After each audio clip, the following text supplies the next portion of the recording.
కోసి గ్రామంలో కోసిగయ్య స్వామి పేరుతో ఎంతో పవిత్రంగా పూజించుకునే ఆంజనేయ స్వామి జాతర మహోత్సవాలు ప్రతి సంవత్సరం జూన్ నెలలో గ్రామస్తులతో పాటు మండల ప్రజలు ఘనంగా నిర్వహిస్తుంటారు. ప్రత్యేకంగా పెళ్లైన నూతన వధూవరులు ఆంజనేయ స్వామి రథ దర్శనం చేసుకుని ప్రత్యేక పూజలు చేయడం కోసిగి మండలంలో అనాది కాలంగా వస్తున్న సాంప్రదాయం. కోసిగిలోని తీర్ బజార్ నందుగల స్వామివారి రథానికి ఆలయ నిర్వాహకులు రథశాలను నిర్మించి దానికి ఒక షట్టర్ ఏర్పాటు చేసి భద్రపరుస్తారు.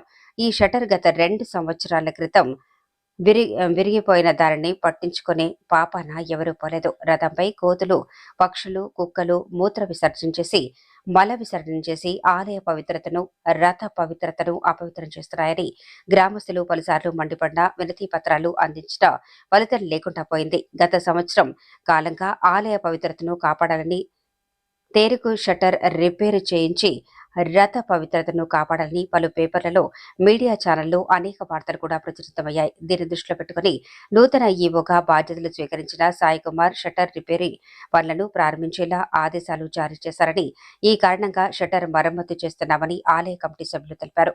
ఇప్పటికైనా ఆలయ పవిత్రతపై దృష్టించిన ఈవో సాయి కుమార్ కు కోసిగి మండల వాసులు ధన్యవాదాలు తెలుపుకుంటున్నారు.